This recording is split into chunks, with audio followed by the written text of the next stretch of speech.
So, it's me, your little boy, K. Samson. There's something that I want to tell us today.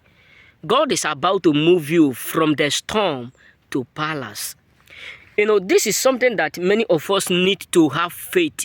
You may look this word as something that is normal, but you have to understand the fact that every word that comes out from a child of God, every word that is being released and you are hearing it is a life.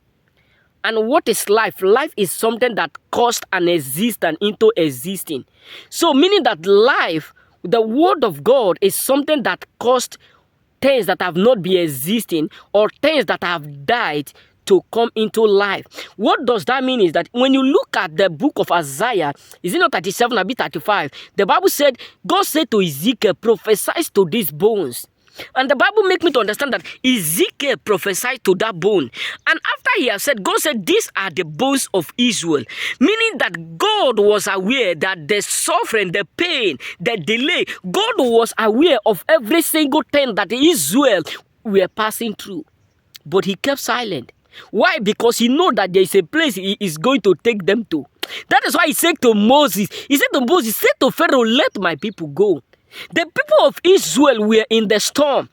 They were in the pit. They were in suffering. They were in difficulties. But the reason why God decided to allow them to be there, because he knew that without the storm, there won't be the story.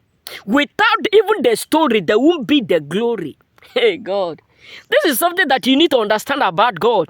God will not allow you to get glory without story.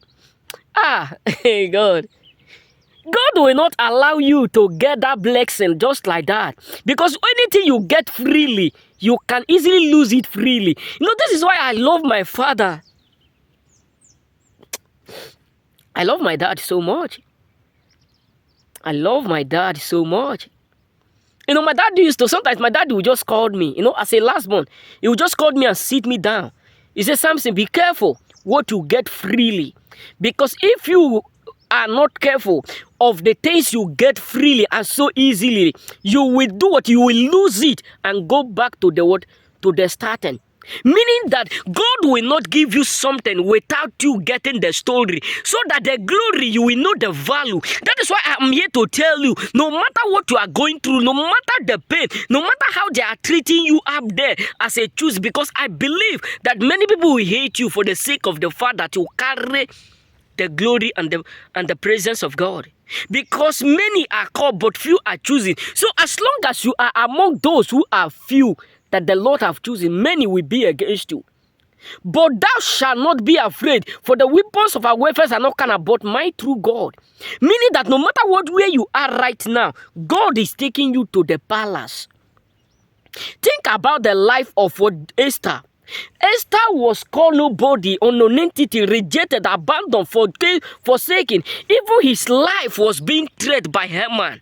But after all that she go through, after all that she passed through, she rolled around. All around her was filled with hatred and malice. Was filled with fear, unknown. Because someone is waiting the day he would kill all and destroy them.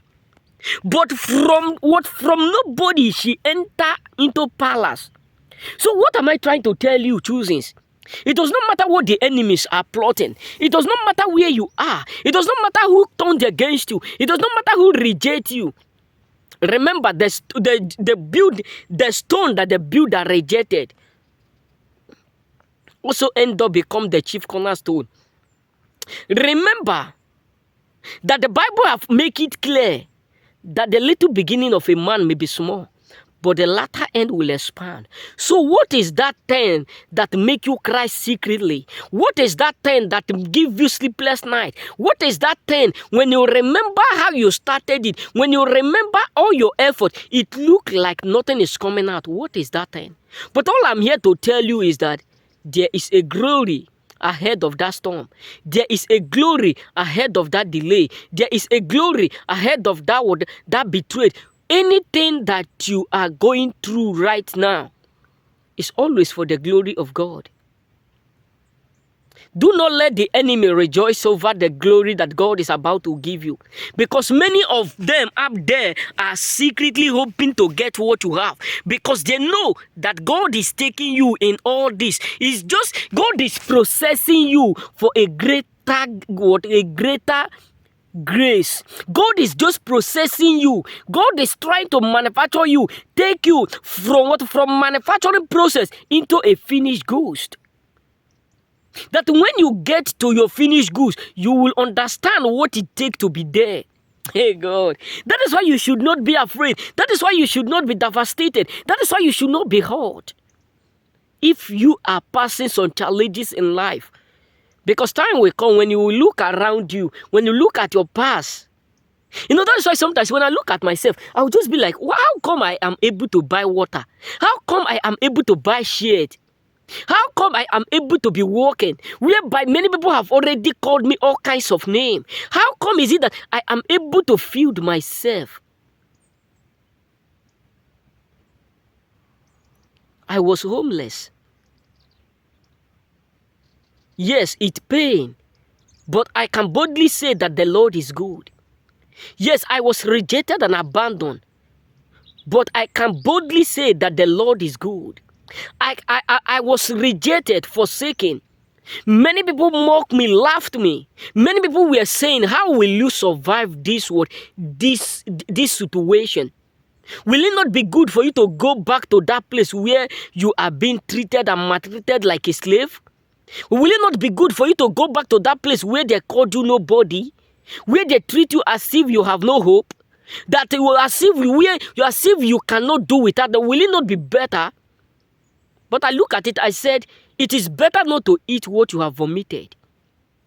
Then that is why I'm here to tell you, it does not matter where you are, all is for the glory of God. A day will come in your life, you will be the one that will say, God is alive. Hey God, trust me, you will be the one that will use your mouth to confess that Christ is the Lord. Remain blessed. May God bless you.